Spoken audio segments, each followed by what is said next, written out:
Baik, selamat malam kepada Bu dosen dan rekan-rekan mahasiswa sekalian. Perkenalkan, nama saya Cynthia dari program studi manajemen.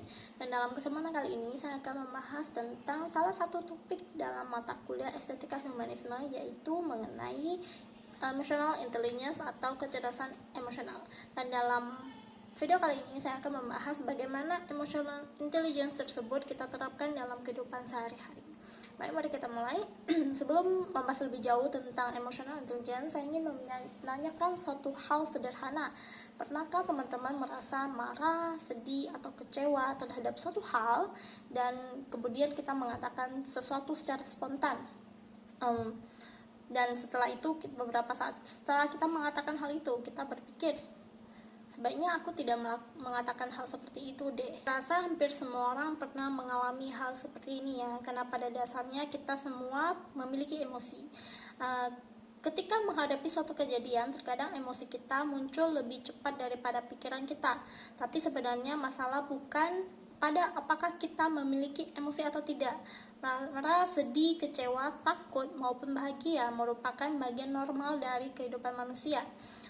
Yang menjadi pertanyaannya adalah apakah kita mampu mengendalikan emosi tersebut dan memiliki respon yang tepat. Nah, kemampuan ini yang kemudian berhubungan dengan emotional intelligence atau kecerdasan emosional. Oke, sebelum memahami kecerdasan emosional, kita perlu memahami terlebih dahulu apa yang dimaksud dengan emosi. Dalam kehidupan sehari-hari, emosi bisa muncul dalam berbagai bentuk. Misalnya rasa senang, sedih, marah, takut, kecewa, cinta, iri, atau bahkan rasa ingin tahu. Ketika kita mengalami suatu kejadian, emosi tersebut dapat mempengaruhi cara kita berpikir atau bertindak. Misalnya ketika sedang marah, seseorang mungkin berbicara lebih keras. Ketika sedang takut, seseorang mungkin memilih menghindari dari suatu situasi. Dan sedangkan ketika merasa bahagia, kita bisa menjadi lebih terbuka dan bersemangat. Jadi sebenarnya emosi bukanlah musuh yang harus kita jauhi ya. Emosi justru memberikan informasi mengenai apa yang sedang terjadi dalam diri kita. Karena itu, langkah pertama bukanlah menolak emosi, tetapi mengenali terlebih dahulu, kemudian belajar mengelolanya dengan baik. Oke, baik. Lalu apa yang dimaksud dengan emotional intelligence? Secara sederhana, kecerdasan emosional adalah kemampuan seseorang untuk memahami apa yang sedang dirasakan, mengelola emosi tersebut dengan tepat, serta memahami emosi orang lain dan sebelum menentukan tindakan. Jadi, kecerdasan emosional tidak berarti seseorang tidak boleh marah. Misalnya saat saya sedang menghadapi suatu situasi dan saya merasa marah. Orang yang memiliki kecerdasan emosional bukan berarti mengatakan saya tidak boleh marah, tetapi lebih kepada saya sadar saya sedang marah, saya tahu ada sesuatu yang membuat saya tidak nyaman, tetapi saya harus memikirkan bagaimana cara meresponnya dengan baik. Dan dari sinilah terdapat perbedaan yang penting. Emosi tetap ada, tetapi emosi tidak langsung mengendalikan tindakan kita.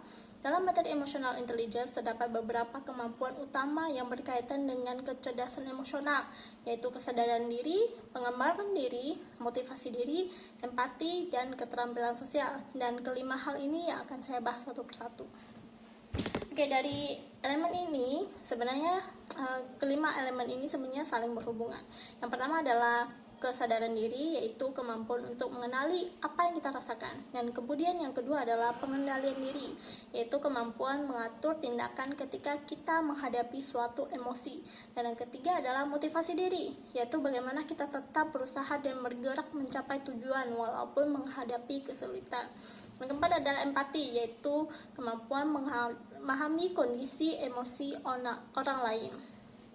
Dan yang kelima adalah keterampilan sosial, yaitu kemampuan membangun komunikasi dan hubungan yang baik dengan orang lain. Kalau diperhatikan semuanya dimulai dari diri sendiri ya. Kemudian dikembangkan dengan hubungan dengan orang lain. Kita mengenali diri sendiri, kita mengelola diri sendiri. Kemudian setelah itu kita belajar memahami dan berinteraksi dengan orang lain. Oke, elemen yang pertama adalah self-awareness atau kesadaran diri. Kesadaran diri berarti kita mampu mengenali emosi, kemampuan, kekuatan, kelemahan, maupun batasan yang ada pada diri sendiri.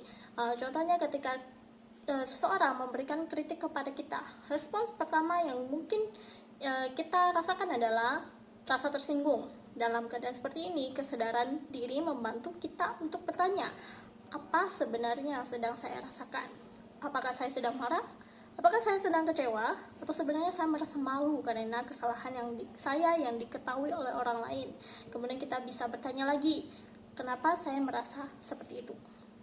Dalam mengenali penyebabnya, kita bisa melihat situasi dengan lebih objektif. Misalnya saya mengatakan kepada diri sendiri, saya memang merasa tersinggung ketika dikritik, tapi belum tentu orang tersebut bermaksud untuk menyerang saya. Bisa jadi dia hanya menunjukkan sesuatu yang perlu saya perbaiki. Menurut saya kemampuan seperti ini penting karena kita tidak bisa mengelola sesuatu yang bahkan tidak kita sadari.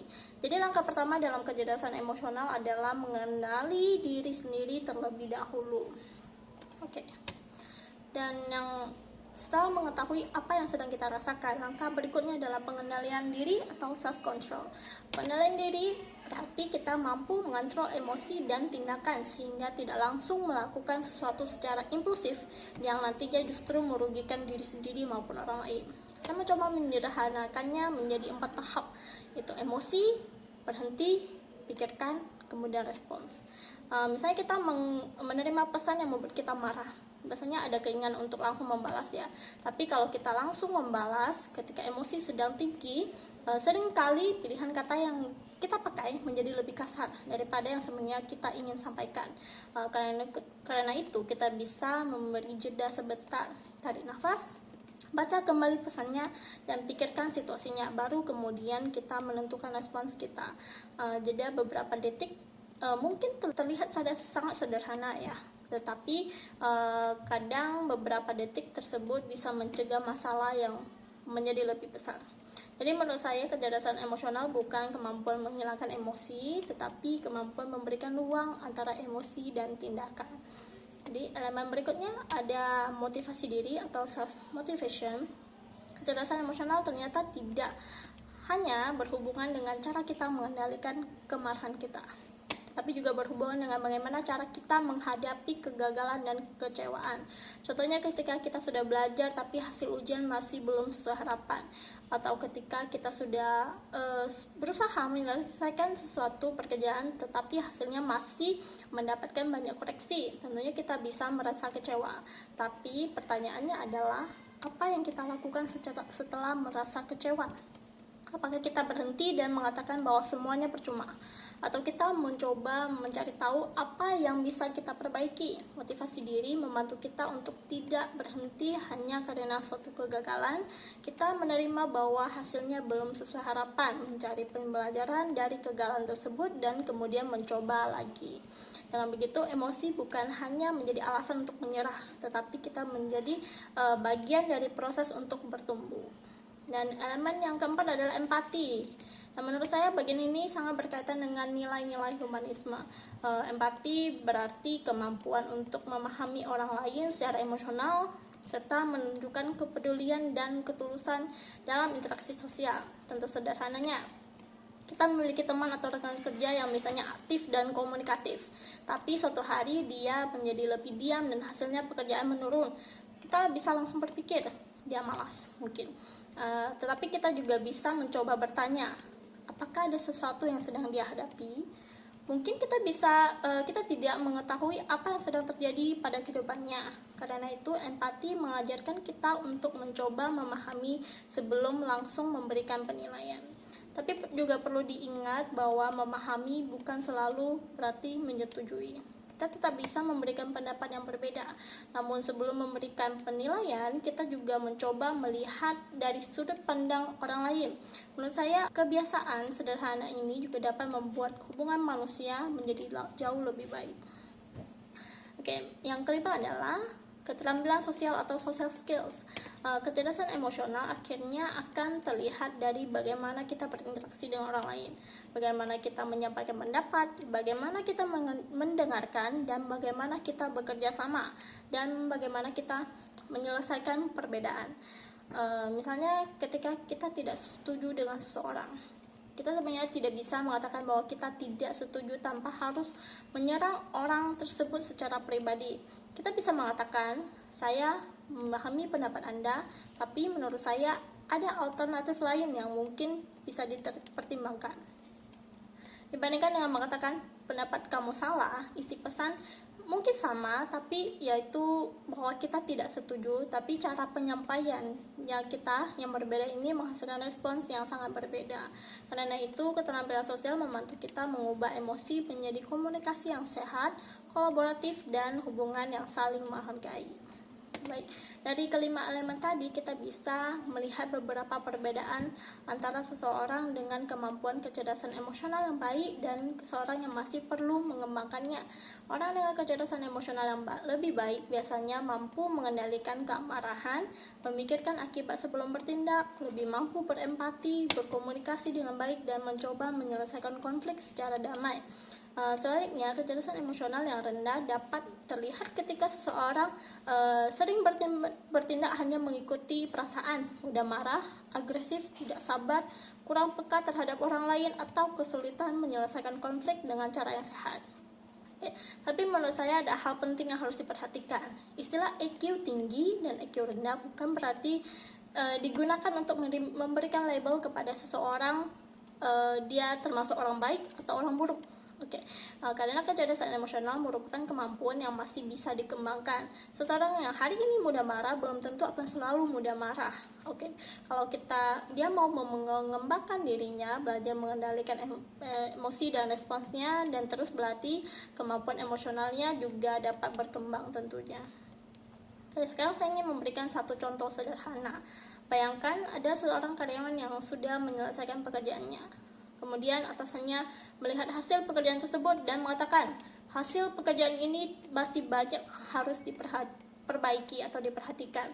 Sekarang ada dua kemungkinan respons dari karyawan tersebut. Respon pertama, karyawan tersebut langsung merasa tersinggung dan menjawab, kenapa pekerjaan saya selalu dianggap salah? Saya kan sudah mengerjakan sesuai arahan. Kemudian suasana menjadi tegang, dan inilah adalah contoh ketika emosi langsung berubah menjadi tindakan. Sekarang kita lihat respon kedua. Orang tersebut sebenarnya tetap merasa kecewa.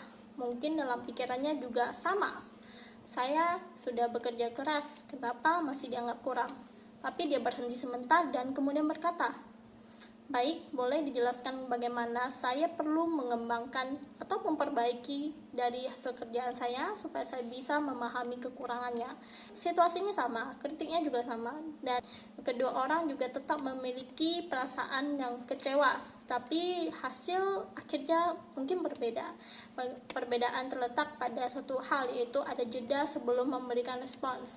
Menurut saya, contoh ini menunjukkan bahwa kecerdasan emosional adalah bukan berarti kita tidak memiliki perasaan. Kita tetap bisa kecewa dan marah, tetapi kita memilih supaya emosi tersebut tidak langsung menentukan tindakan kita. Lalu bagaimana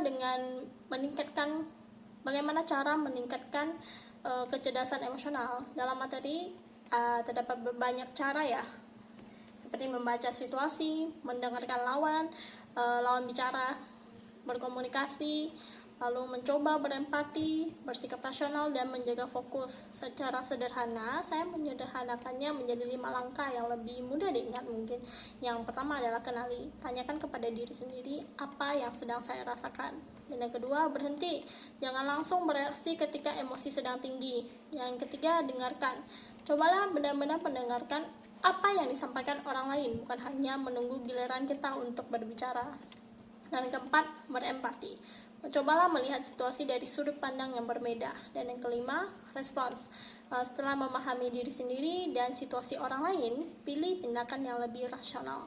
Tentunya kita tidak akan langsung menjadi orang yang sangat tenang hanya dengan melakukan 5 hal ini, tapi kita kalau terus latih dalam situasi kecil sehari-hari, lama-lama hal tersebut juga dapat menjadi kebiasaan. Sebagai kesimpulan dari pembahasan ini, saya memahami bahwa kecerdasan emosional bukan hanya tentang kemampuan mengendalikan kemarahan. Kecerdasan emosional dimulai dari mengenali emosi diri, kemudian mengelola respons sebelum bertindak, lalu mengembangkannya menjadi kemampuan untuk memahami perasaan orang lain dan membangun hubungan yang sehat. Menurut saya, dari sinilah kecerdasan emosional mempunyai hubungan yang sangat kuat dengan nilai humanisme. Karena dalam kehidupan, kita tidak hanya berhadapan dengan tugas, target, nilai, maupun pekerjaan, kita berhadapan juga dengan manusia.